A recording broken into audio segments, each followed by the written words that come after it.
할렐루야. 찬송 438장을 함께 찬양하시겠습니다. 찬송 438장입니다.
함께 목도하심으로 하나님 아버지께 예배하시겠습니다.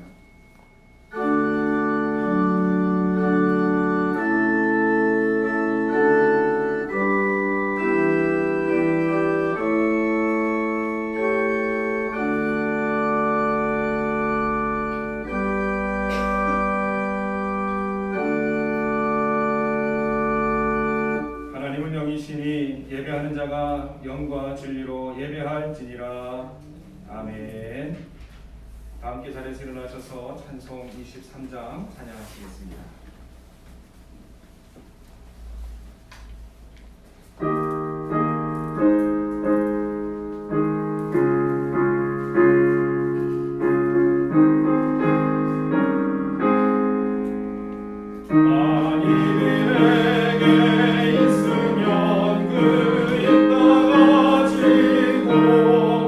내 구주 주시는 종을 다 찬송하게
교동문 134번 부활절 두 번째 말씀을 교독하시겠습니다.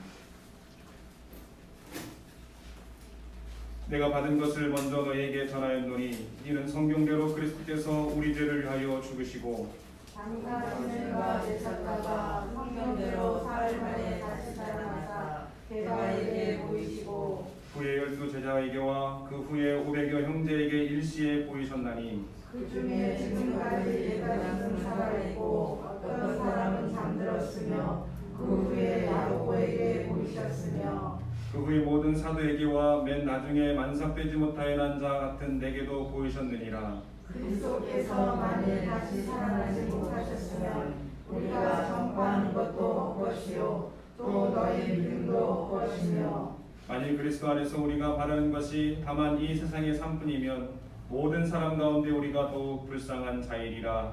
그러나 이제 그리스도께서 죽은 자 가운데서 다시 살아나사 잠자는 자들의 첫 열매가 되셨도다. 아멘. 사도신경으로 우리 신앙을 고백합니다. 전능하사 천지를 만드신 하나님 아버지를 내가 믿사오며 그 아들 주 예수 그리스도를 믿사오니 이는 성령을 잉태하사 동정녀 마리아에게 나시고 본디오 빌라도에게 고난을 받으사 십자가에 못 박혀 죽으시고 장사하니 사흘 만에 죽은 자 가운데서 다시 살아나시며 하늘에 오르사 전능하신 하나님 편에 앉아 계시다가 들으로서 산자와 죽은 자를 심판하러 오시리라. 성령을 믿사오며 거룩한 공예와 성도가 서로 교통하는 것과 죄를 사하여 주시는 것과 몸이 다시 사는 것과 영원히 사는 것을 믿사옵나이다. 아멘.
기도해 주시겠습니다.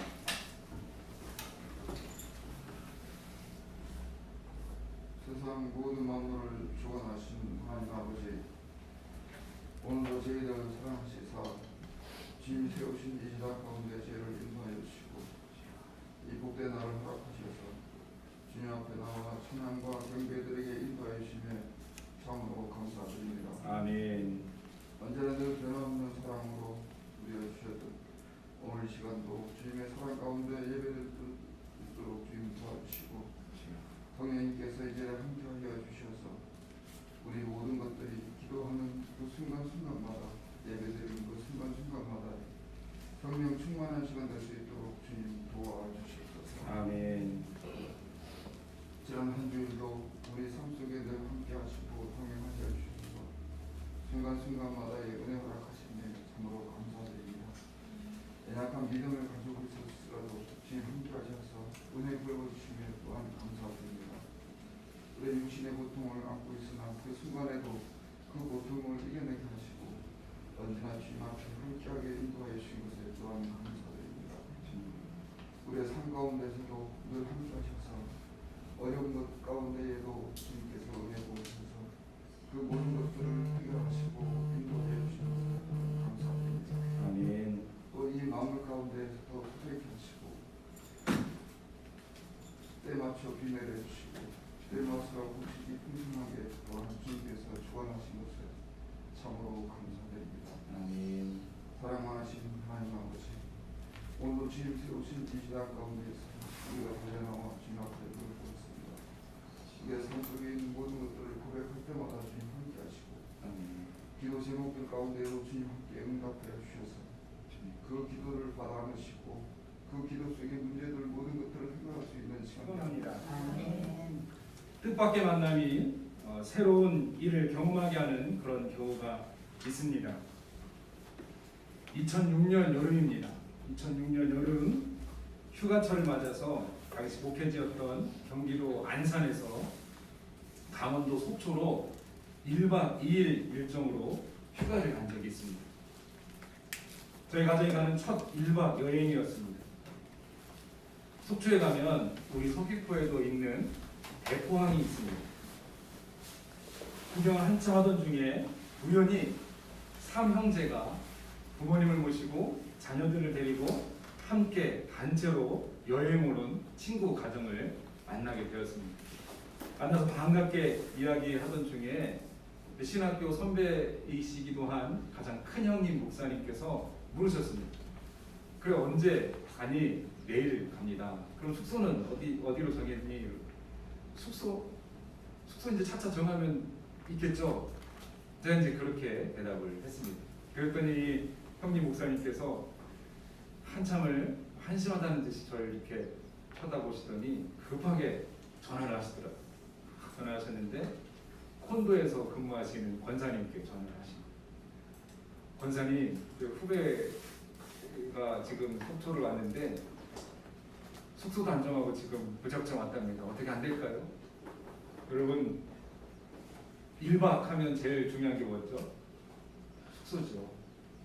강원도 최대의 관광지인 속초에 그것도 피크철인 휴가철에 숙소 예약도 안 하고 가면 있겠지 하고 온 겁니다. 그러니 이 숙소가 구해집니까?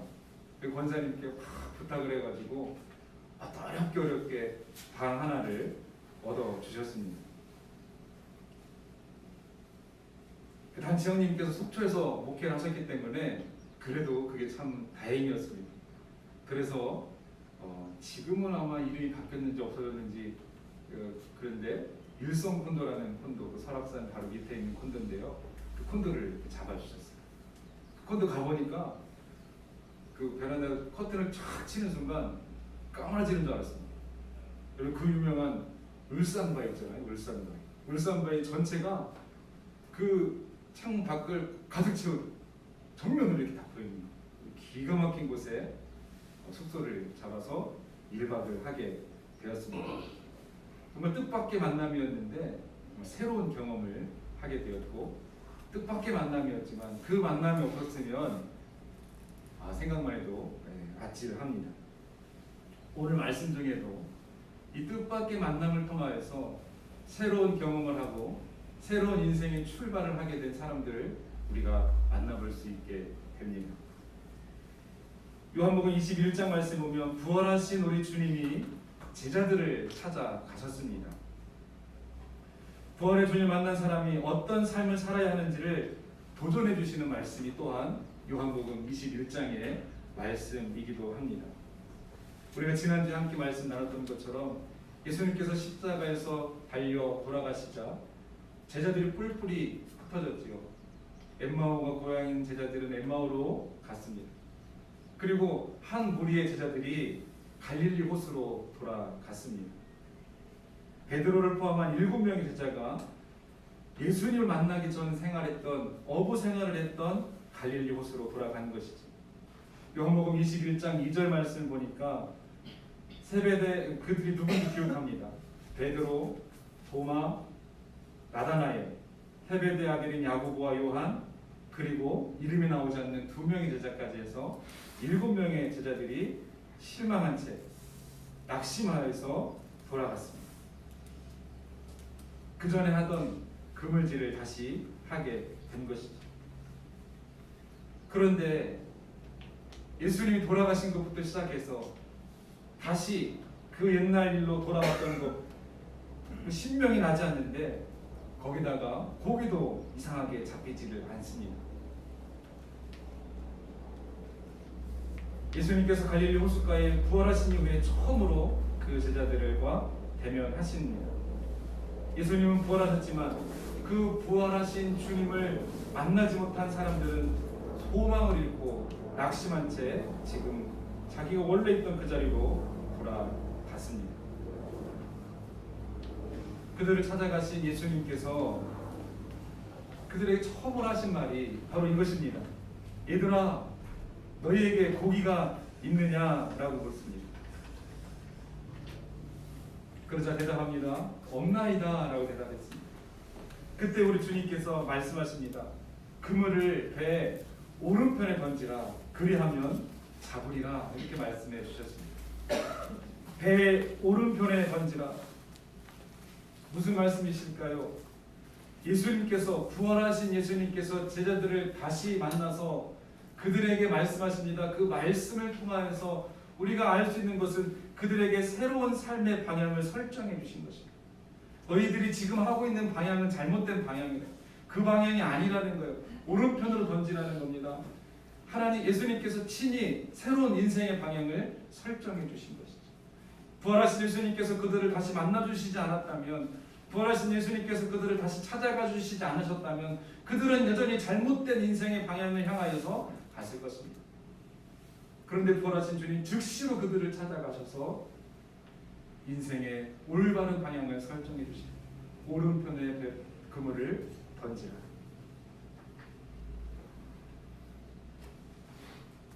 그때 사도 요한이 베드로에게 말합니다. 주님이시다. 베드로가 당장에 바다로 뛰어들어서 예수님을 만나게 되죠. 그 오른편에 던졌던 금을 끌어올리자 지금까지 한 마리도 잡지 못했던 그들이 엉뚱한 삶을 반복하던 그들이 예수님께서 설정해 주신 방향의 그물을 내렸을 때 고기를 잡게 됩니다. 그 고기의 숫자가 153마리. 153마리의 고기를 잡게 되지요.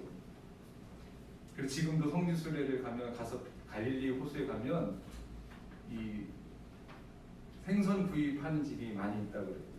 그런데 어떤 생선을 파느냐? 그 생선 이름이 베드로피쉬입니다. 베드로가 그때 잡았던 153마리. 정말 그게 그건지는 잘 모르겠습니다만 그것을 의미해서 베드로 피쉬를 튀겨서 판다고 합니다. 여러분, 모나미 볼펜 보면 153이라고 쓰여져 있죠. 그 153의 그 뒷이야기를 아시지요? 그 모나미 그 사장, 그 회장님께서 요 말씀, 기도 중에 이 말씀을 보고 깨닫고 볼펜에 153을 기록했다고 그랬죠. 신기하게 그때부터 모나미가 잘 나갔다고 합니다. 특별히 그 153 볼펜이 굉장한 인기를 얻게 되었죠. 가정마다 다 하나씩은 153 볼펜을 가지고 계시지요. 이건 여단이었습니다. 어쨌든 우리 주님께서 다시 방향을 설정해 주신 그곳에서 그들은 주님이 부활하셨음을 다시 한번 깨닫게 됐고, 부활하신 주님을 만나게 됐고, 인생의 새로운 출발을 하게 되었습니다. 오늘 저와 여러분도 그 부활하신 주님이 새롭게 설정해 주신 그 삶의 방향을 통하여서 우리 주님께서 허락하시는 153의 축복을 누릴 수 있게 되시기를 주님의 이름으로 축원합니다. 오늘 말씀을 통해서 우리를 찾아오시는 예수님을 다시 한번 뜨겁게 만나시는, 그래서 오늘 이 예배가 감격스러운 예배가 되시기를 주님의 이름으로 축원합니다. 첫째로 우리를 찾아오신 예수님은 삶의 문제 가운데에 찾아오십니다. 우리 주님, 우리의 삶의 문제 가운데 찾아오신다는 것입니다. 예수님께 인생을 걸었던 제자들이 지금 나락으로 떨어진 것 같은 그런 상황입니다. 내 모든 것을 걸었는데 이제 너희로 사람을 낳는 어부가 되게 하시겠다고 하셨던 그 말씀만 믿고 모든 것을 걸고 그물을 버리고 따랐는데 지금 상황이 이렇게 되어버리고 말았습니다. 무엇 하나 풀리는 게 없는 인생, 꼬여도 완전 꼬인 인생, 자신들의 인생의 황금기를 할 수 있는 시기를 예수님을 따라다니면서 다 마쳤는데, 뭔가 꿈을 꿈고 비전을 가지고 살았는데 주님께서 그렇게 십자가에서 죽으심으로 모든 것을 잃었습니다. 결국 과거로 돌아간 인생들, 너무도 처량한 상황이죠. 그렇게 돌아온 고향 갈릴리에서 아무리 밤새도록 그물질을 해도 그 옛날 그렇게 내가 잘 알던 그곳에서 어디가 주요 포인트인 걸 다 알고 있는 그곳에서도 헛수고만 하고 있습니다. 정말 기운 빠지는 인생이지. 이러고 있는 제자들을 부활하신 주님이 찾아오십니다. 요한복음 21장 4절과 5절 말씀은 이렇게 기록합니다. 날이 새어갈 때 예수께서 바닷가에 서셨으나 제자들이 예수인 줄 알지 못하니라. 예수께서 이르시되 얘들아 너희에게 고기가 있느냐? 대답하되 없나이다. 제자들이 지금 겪고 있는 어려움을 부활하신 예수님이 지금 알고 계십니다. 먼저 말씀해 주시고 먼저 만져주시는 것이죠. 그들은 지금 헛수고 중입니다. 그런데 그 헛수고를 우리 주님이 아시기에 물어보신 것입니다.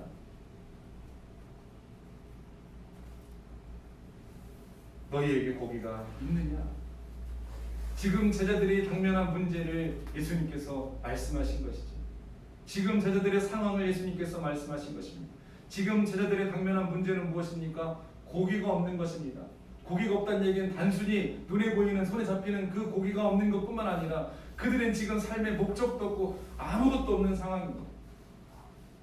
마음이 지금 공허한 상황이죠. 머릿속이 새하얀 채 지금 있는, 요즘 말로 영혼이 탈탈 털린 그런 상황 가운데에 있는 것이죠. 그것을 우리 주님께서 아시고 먼저 물으십니다. 너희가 지금 너희에게 고기가 있느냐?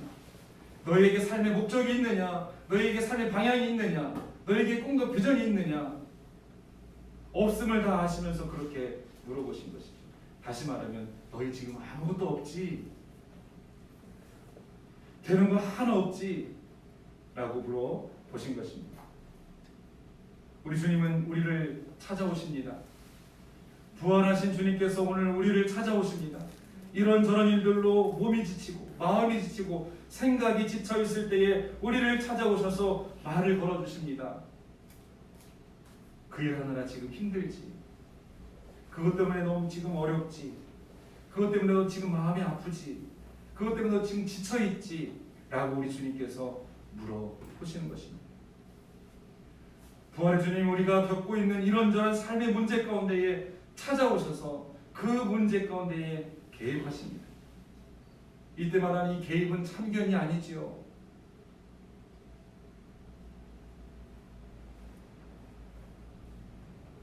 이때 말하는 그 개입은 관심이십니다. 용의원 목사님이 이 참견과 관심에 대해서 이런 말씀하셨습니다. 이분은 시인이신데요. 이렇게 말씀하셨습니다. 참견은 자기중심적으로 모든 것을 바라보는 것이고 관심은 타인중심적으로 모든 것을 바라보시는 것입니다. 우리 주님께서 우리 삶 가운데 우리 문제 가운데 개입하신다는 얘기는 우리를 중심으로 해서 우리의 모든 것을 바라보고 계신다는 것입니다. 그래서 무엇을 어떻게 해줘야 되는지 도와줘야 하는지 관심하시는 것이죠. 우리 주님께서 우리를 향하여서 개입하시는 것은 우리 주님의 간섭이 아니라 우리 주님의 관심인 줄로 믿습니다. 우리 주님이 우리에게 이렇게 관심하고 계시다는 것이죠. 특별히 우리 문제에 관심하고 계십니다.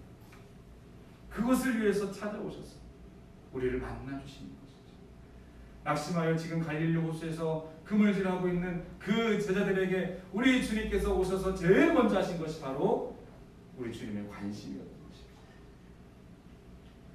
부활하신 주님이 낙심한 제자들을 찾아오셔서 그들의 문제에 관심하셨습니다. 배 오른편에 그물을 던져라. 익숙한 말씀을 하십니다. 누가복음 5장에 보면 예수님께서 베드로를 처음 부르실 때 장면이 나옵니다. 그때 상황과 오늘 요한복음 21장에서 다시 베드로를 부르는 상황이 많이 유사합니다.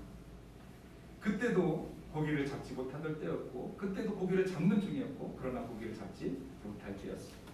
지금도 고기를 잡는 중이고 지금도 역시 고기를 잡지 못하던 때였습니다. 누가복음 5장에서는 예수님께서 뭐라고 말씀하십니까? 깊은 곳에 가서 그물을 내리라 말씀하셨습니다. 그때도 새로운 삶의 방향을 설정해 주셨습니다. 그때 베드로가 대답하지요. 밤이 새도록 수고하였지만, 다른 말로 하면 내 가진 노하우를 다 가지고서 내가 아는 곳은 다 뒤져서 잡았지만 아무것도 얻지 못했지만 깊은 곳으로 가서 그물을 내리라 하시니 그 말씀을 의지하여 내가 그물을 내리리이다. 베드로가 그렇게 고백을 했습니다. 말씀대로 했더니 그물에 고기가 가득하여서 그물이 찢어질 정도였다. 그렇게 성경은 기록하고 있습니다.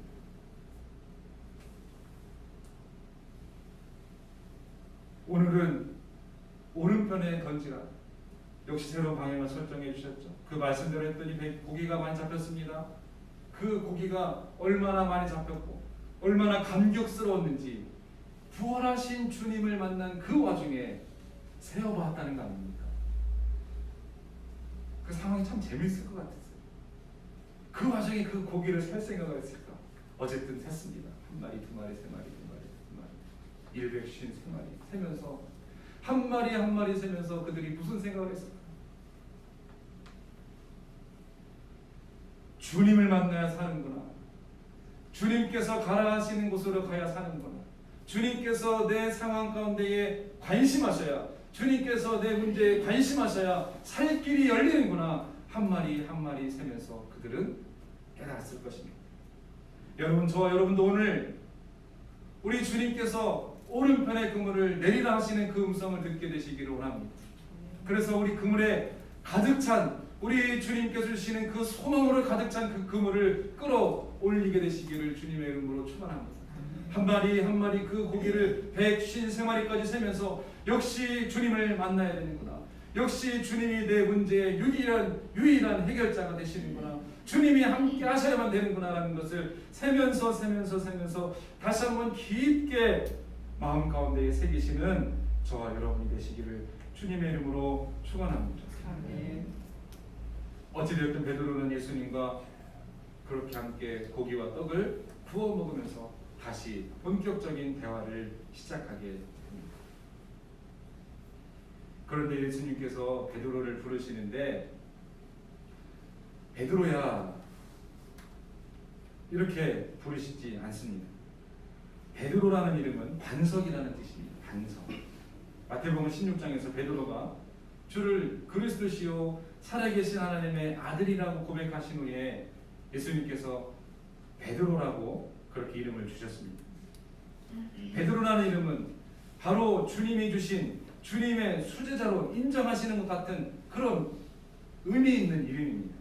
그런데 부활하신 예수님께서 베드로에게 오셔서 주님은 베드로야 부르시지 않습니다. 요한의 아들 시몬아 이렇게 부르십니다. 시몬은 베드로가 예수님을 만나기 전 베드로의 옛 이름이었습니다. 바로 옛사람, 과거로 돌아가서 희망을 잃어버린 사람의 이름을 부르고 계신 것입니다. 이전의 이름으로 불릴 뿐 아니라 과거의 기억도 싫은 기억을 직면하게 하신 예수님, 베드로라고 불러주셨으면 감격했을 텐데 시몬아 불러주셨으니 뭐지? 이 상황 뭐지? 라고 베드로가 살짝 당황했을 것입니다. 그런데 지금 베드로에게 필요한 것은 무엇입니까? 정확하게 현재의 상황과 과거의 상황과 모든 것을 직면하게 하신 것입니다. 베드로의 부끄러운 기억들을 생각나게 하신 것입니다. 그런데 왜 생각나게 하셨느냐? 그 부끄러웠던 기억들을 완전히 치유하시기 위해서, 완전히 해결하시기 위해서 일부러 직면하게 하신 것입니다.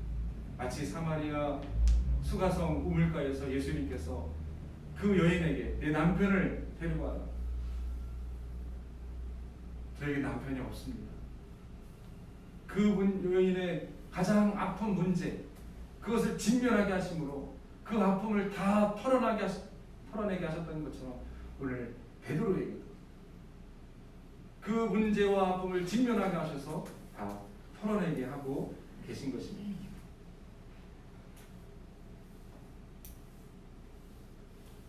가장 기억하기 싫은 부분을 직면하게 하시고 현재 자신의 모습을 직면하게 하시고 예수님의 부활이 이미 있었으나 과거로 돌아간 사람에게 희망이 없었습니다. 그래서 그 모든 것을 다 깨끗하게 정리하게 하셔서 예수님의 부활이 없는 것이 아니라 부활하신 주님 만나지 못함으로 잃어버렸던 그 기쁨과 소망을 회복하여 주고 계신 것입니다. 그렇게 돌아갔던 제자들을 우리 주님께서 먼저 찾아가셔서 우리 주님이 다 만져주시고 치유해 주시고 계신 것입니다. 그런 주님의 사랑의 손길을 경험하시기를 주님의 이름으로 축원합니다. 혹시 과거로 돌아간 사람이 있습니까? 내 마음이 과거로 돌아간 사람이 있습니까? 우리의 상황이 자꾸 뒷걸음치는 상황 가운데 있는 분들이 계십니까? 이전의 감격은 잊어버리고 이전에 주님을 향하였던 그 기쁨과 감격스러움은 사라진 채 오늘 이 자리에 혹시 나오신 분이 계십니까? 오늘 못 이긴 척하고 우리를 찾아오신 주님의 품 안에 다시 뜨겁게 안기시는 저와 여러분 계시기를 주님의 이름으로 축원합니다. 두 번째로 우리 주님이 우리를 찾아오시는 이유는 용기를 주시기 위해서 찾아오십니다. 우리를 찾아오신 주님은 우리에게 용기를 주십니다. 이제 부활의 주를 만난 감격도 잠깐입니다. 아주 직설적인 도전이 베드로에게 주어집니다. 연속해서 3번이나 네가 나를 사랑하느냐라고 묻습니다. 첫 번째 물음은 이 사람들보다 나를 더 사랑할 수 있느냐라고 물었습니다. 비교하는 것이죠. 다른 사람들보다 네가 나를 더 사랑하느냐? More than these?라고 이렇게 물어보고 이 사람들, 베드로 앞에 놓여있는 사람들일 수도 있습니다. 그런데 어떤 사람에게는 이 사람들이 가족일 수도 있고 혹은 명예일 수도 있고 혹은 돈이 될 수도 있고 혹은 건강이 될 수도 있습니다. 그 어떤 것보다 나를 더 사랑하느냐라고 물어보시는 것이죠. 이 물음에 이 문제에 대답이 되지 않는다면 이 문제가 해결되지 않는다면 성령의 역사가 일어날 수 없게 되는 것입니다. 이 문제가 해결되지 않는다면 이제 베드로를 중심으로 시작될 사도행전의 그 첫 번째 시작이 불가능하게 되는 것입니다. 그 어떤 것보다 주님을 사랑하는 자, 그 무엇보다 주님을 사랑하는 자, 그 사람에게 우리 주님이 이제 승천하시면서 약속하실 성령, 보내주실 성령, 그 성령이 가능한 것이죠. 그래서 용기를 내게 하시기 위해서 우리 주님께서 직설적으로 도전하시는 것입니다. 이 모든 것보다 그 어떤 것보다 네가 나를 더 사랑하느냐라고 물어보시는 것입니다. 이 일이 선행되지 않고는 우리 하나님께서 우리들에게 당신의 양을 맡길 수가 없기 때문에 그렇습니다. 우리들 중에 하나님의 일을 하기를 소원하는 사람, 하나님의 사람으로 쓰임받기를 원하는 사람이 있다면 오늘 이 문제가 해결되어야 될 줄로 믿습니다. 그 어떤 것보다 그 무엇보다 네가 나를 더 사랑하느냐. 예 주님, 제가 주님을 사랑합니다라고 고백할 수 있을 때 우리 주님께서 우리를 하나님의 사람으로 하나님께서 맡기신 일들 맡기셔서 우리 삶의 각각의 자리에서 그 일을 감당하게 하시는 줄로 믿습니다. 시편 18편 25절 26절에 보면 이렇게 말씀을 기록하고 있습니다. 자비로운 자에게는 주의 자비로우심을 나타내시며 완전한 자에게는 주의 완전하심을 보이시며 깨끗한 자에게는 주의 깨끗하심을 보이시며 사악한 자에게는 주의 거스르심을 보이시리니라. 다시 말하면 주님을 사랑할 수 있는 자에게는 주님은 자신의 사랑을 맡기신다 이렇게 말씀하고 있습니다. 부활의 주님을 만난 사람, 하나님께 대한 사랑을 고백한 사람, 그 사랑을 하나님께서 기가 막히게 사용하시겠다는 그런 말씀입니다. 하나님은 무엇보다 당신에 대한 사랑을 확인하시기를 원하십니다. 하나님께 대한 사랑을 확인한 자를 사용하시기 위함인 줄로 믿습니다. 그래서 그 도전에 용기를 내게 하시는 것입니다. 여러분, 근데 우리 주님이 몇 번 물으셨죠? 3번 물으셨습니다. 네가 나를 사랑하느냐? 3번 물으셨습니다. 왜 3번 물으셨을까요? 성경에는 아주 중요한 숫자들이 있습니다. 예를 들면 3, 7, 10 완전한 숫자를 의미하죠. 온전함을 의미합니다. 특별히 삼위일체 하나님을 연상하죠. 3번 물어봤다는 것은 이 3번의 질문을 통해서 그 마음을 완전하게 온전하게 하시기 위함일 것입니다. 그런데 저는 이 말씀을 읽을 때마다 꼭 생각나는 게 있습니다. 뭐냐면 예수님께서 왜 3번 물어보셨어요? 이 말씀을 읽을 때마다 생각나는 말씀이 있습니다. 바로 예수님, 베드로가 예수님을 부인하던 장면입니다. 예수님께서 재판을 받으실 때에 베드로가 예수님을 부인하게 되는데 몇 번을 부인했죠? 3번을 부인하고. 이거는 제가 그냥 혼자 말씀 묵상하면서 드는 생각이니까요.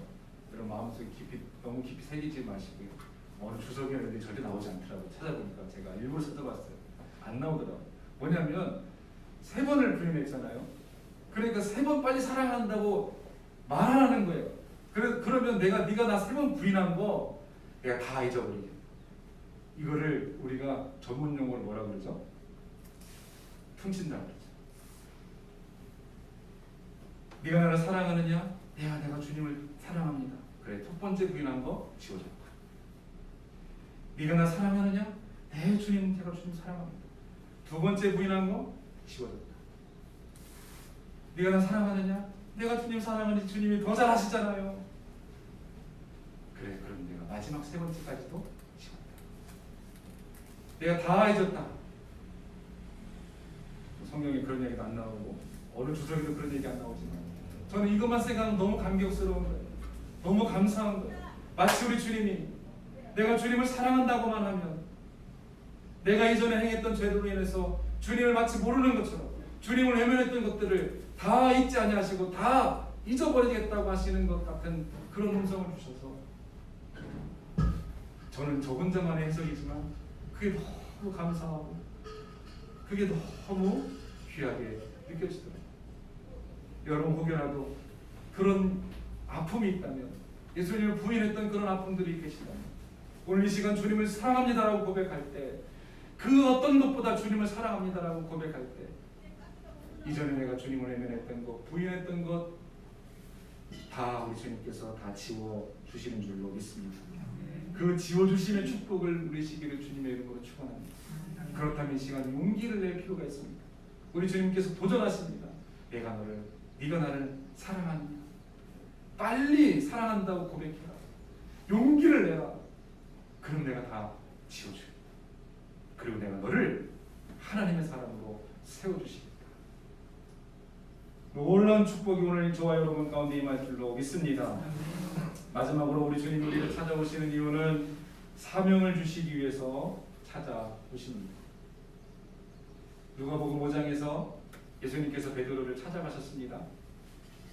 그때는 상황이 이렇습니다. 예수님께서 설교를 하시기 위해서 당시 예수님은 바닷가에서 설교를 주로 많이 하셨습니다. 또 산에서 설교를 많이 하셨습니다. 그게 다 이유가 있습니다. 왜냐하면 요즘처럼 이렇게 마이크가 있는 시대가 아니기 때문에 사람들은 많이 모이는데 예수님께서 하시는 말씀이 잘 들려야 되기 때문에 예수님께서 자연을 이용하신 거죠. 소리가 잘 들리고 공명이 잘 되고 소리가 멀리 전달되는 곳, 그런 곳을 예수님께서 정하셔서 그곳에서 설교를 하셨습니다. 그날도 예수님께서 바닷가에 사람들이 많이 모였는데 설교를 하시는데 바다를 등지고 설교를 하시는 거예요. 그 소리가 육지로 바람 타고 올라갈 수 있고 조금 더 효과를 주시기 위해서 예수님께서 배를 한 대 섭외를 하십니다. 그 배가 베드로의 배였어요. 그 베드로의 배에 올라타셔서 육지에서 살짝 바다 쪽으로 나갔습니다. 그럼 설교를 막 하시지요. 근데 그때 그 밑에 누가 있죠? 예수님 발 밑에 베드로가 있어요. 꼼짝없이, 이거는 뭐 꼼짝도 못해요. 화장실도 못 갑니다. 그냥 예수님 보시고 나왔으니까. 그 예수님 말씀을 다 듣습니다. 그때 베드로가 야, 이거 보통 사람이 아니구나. 그 말씀이신 예수님을 직면하게 되죠. 그때 베드로의 반응 겁니까? 예수님 발 앞에 엎드립니다. 야, 죄인입니다. 자기 모습, 참된 자기 모습을 직면하게 되죠. 말씀이신 예수님 앞에 자기 모습을 깨닫게 됩니다. 이런저런 이야기를 쭉 하시다가 결국 예수님이 베드로를 부르시죠. 이제는 네가 나를 따르라. 이제는 사람을 낳는 어부가 되게 하시겠다. 오늘 다시 예수님께서 베드로를 부르십니다. 사랑하느냐, 사랑하느냐, 사랑하느냐 계속 부르십니다. 그러면서 하시는 말씀이 이제 네가 내 양을 먹이라 이렇게 말씀하고 있는 것입니다. 두 번째는 내 양을 치라 말씀하셨습니다. 첫 번째는 먹이라 하시고 치라 하셨습니다. 그리고 또 먹이라 하셨습니다. 여기서 말하는 양은 무엇입니까? 너와 같이 베드로 너와 같이 부활하신 주님을, 부활한 나를 십자가를 졌다. 그리고 십자가에 죽었다가 장사되고 장사한 지 약속하신 대로 3일 만에 부활하셔서 이제 승천하여 하나님의 영광 가운데 다시 돌아가요. 나를, 그 예수 그리스도를, 예수 그리스도의 십자가를 전할 수 있는 사람들로 세워질 수 있도록 그 양들을 먹이라고 우리 주님께서 사명을 새롭게 주신 것이죠. 네. 오늘 예배 가운데 우리를 찾아오시는 주님이, 우리의 삶의 자리에서 우리를 찾아오신 주님이 저 여러분에게도 이와 같은 사명을 주시는 줄로 믿습니다. 각 사람에게 맞는 사명이 다 허락된 줄로 믿습니다. 그 사명을 다시 회복하시기를 주님의 이름으로 축원합니다. 서울에 가면 양화진이라는 곳이 있습니다.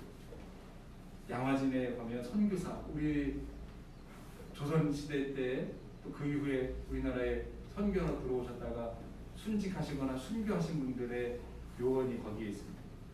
외국인 묘라고도 하는데요, 저희는 보통 선교사 묘원이라고 합니다.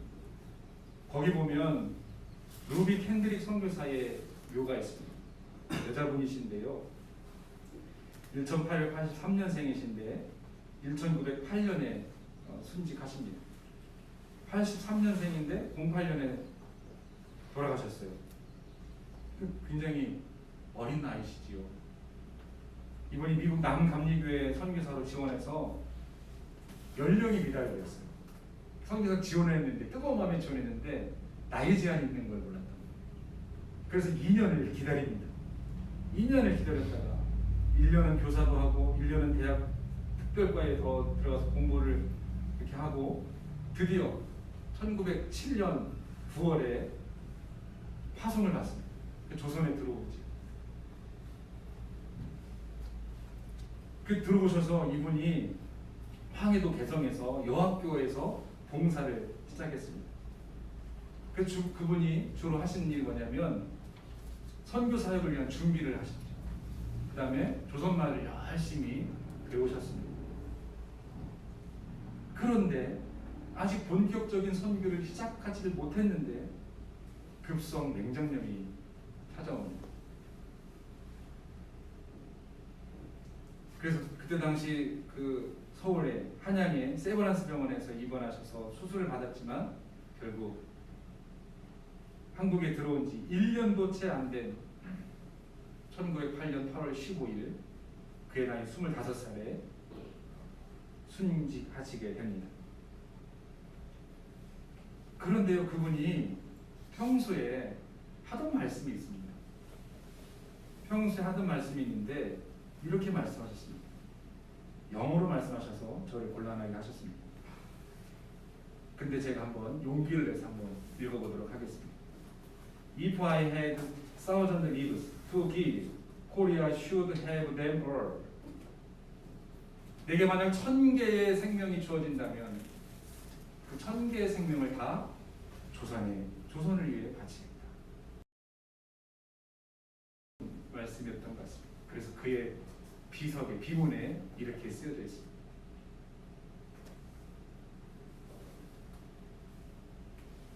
여러분, 우리에게 이런 사명을 다 주신다면 여기 있는 사람들 다 선교사로 나가야 되죠.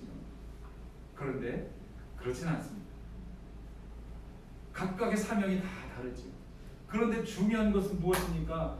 우리 부활하신 주님이 우리에게 찾아오셔서 우리의 사명을 회복시켜 주시고 확인시켜 주신다는 것입니다. 그렇다면 우리가 이 루비 캔드릭 선교사님처럼 내게 주어진 모든 것을 다해서 내게 주신 그 사명을 다하는 것, 그것이 중요하다는 것입니다. 우리 삶의 자리에서 그 사명을 다하는 것, 그것이 하나님께서 기뻐하시는 것입니다. 그것이 하나님께서 부활하신 우리 주님께서 우리를 다시 찾아오신 이유이기도 한 것이죠.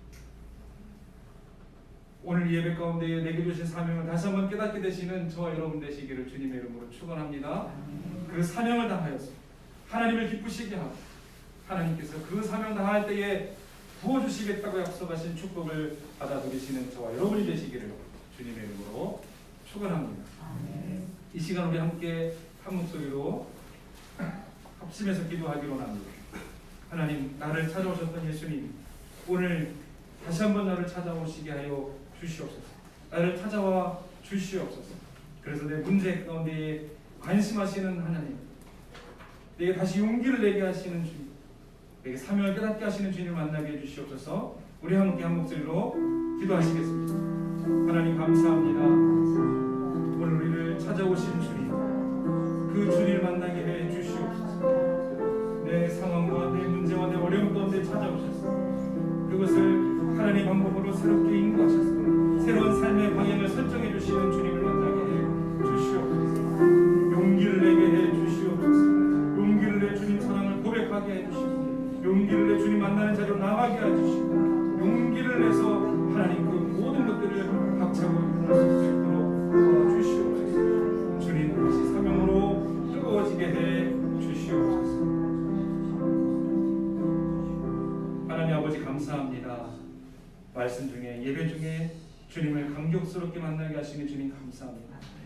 내 삶과 내 상황과 아픔과 문제와 어려움 가운데 찾아와 주셔서 그것을 능히 해결해 주시고 새로운 생명의 소망의 방향으로 우리를 인도해 주시는 주님 만나게 해 주시옵소서. 다시 용기를 내게 해 주시고 다시 사명을 새롭게 하여 그 자리에 서 있게 하여 주시옵소서. 예수님의 이름으로 기도합니다. 아멘. 찬송 88장을 찬양하시면서 준비하신 분을 하나님께 드리시옵소서.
내 영혼 먹이시는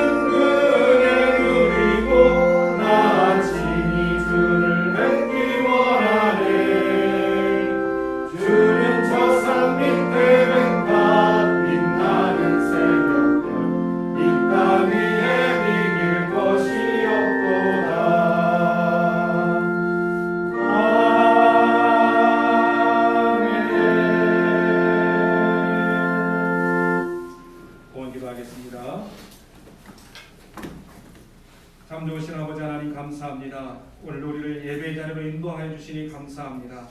주님 만나는 그곳에 우리가 있게 하시니 주님 감사합니다.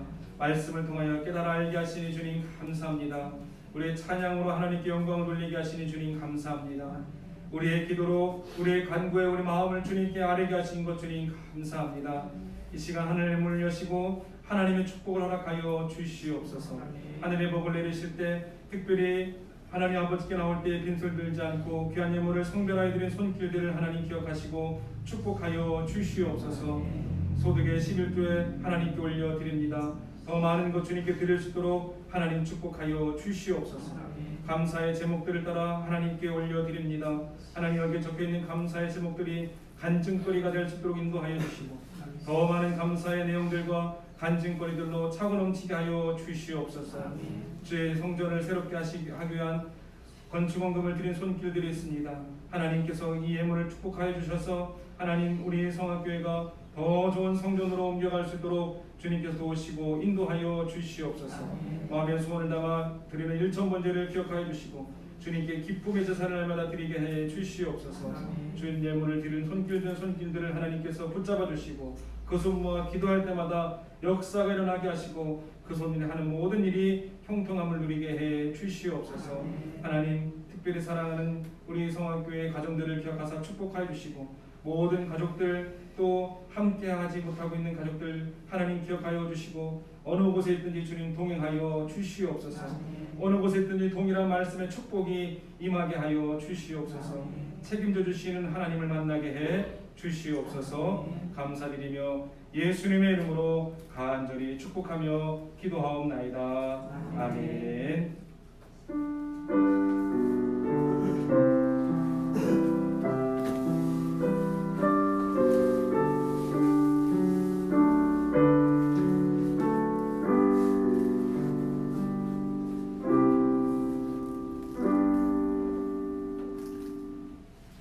할렐루야.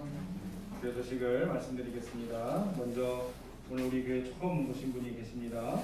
황석호 훈련인 잠깐 자리에서 한번 일어나실까요? 네.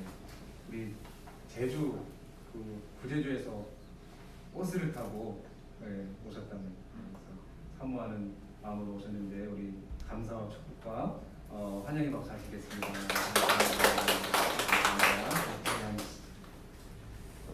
그래서 제가 말씀드리겠습니다.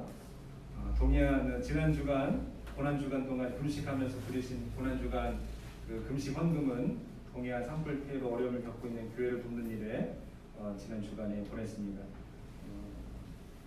우리 제주 지방과 삼남 연회를 통해서 이렇게 보내드렸습니다. 하루에 지방에서 지방 회의록에 기록될 것입니다. 여러분 나중에 확인해 주시고 계속 기도해 주시기 바랍니다. 5월 1일 다음 주 주일은 어린이 주일로 지키겠습니다. 또한 5월 8일 다음 주 주일은 어버이 주일로 지키겠습니다. 대신방 원하신 날짜를 정하셔서 담임 목사에게 알려주시면 기도 잘 준비하고 함께 가정 신방에서 기도 제목들도 나누고 또 가정의 상황들도 나누시고 특별히 가족 기도해야 할 가족들을 또 말씀해 주시면 같이 기도해 주시고 그리고 또 대신방 중에 또 중요한 것이 한 가지 있는데 우리 성악교회에 이 교적이 이렇게 딱 정리된 교적이 없어서 대신방 때 그걸 좀 다시 한번 좀 정리하는 그런 기회로 좀 삼도록 그렇게 하겠습니다. 여러분 기도해 주시고 함께 해 주시기 바랍니다. 이제 다 함께 자리에서 일어나셔서 찬송 524장 찬양하시겠습니다. 다음 기자리에 일어나셔서 좌우에 계신 분 인사하시겠습니다. 주님의 이름으로 사랑합니다. 함께 찬양하시겠습니다.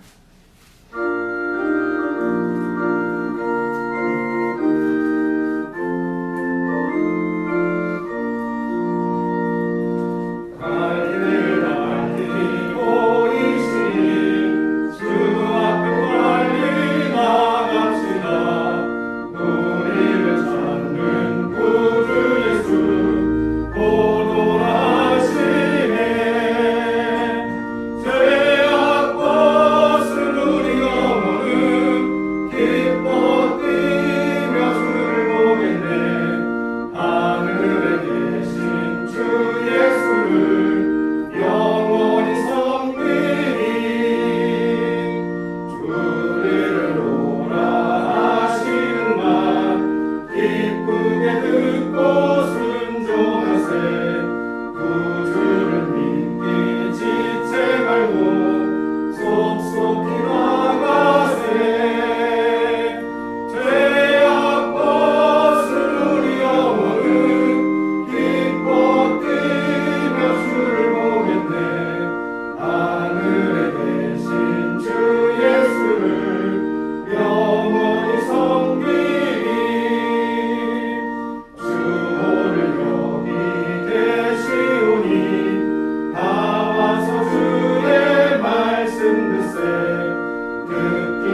하나님 아버지 감사합니다. 오늘 하나님 옆에 나와 예배하는 모든 이들의 영혼을 하나님 만져 주시옵소서. 새롭게 하여 주시옵소서. 그 영혼마다 새 힘을 얻게 하여 주시옵소서.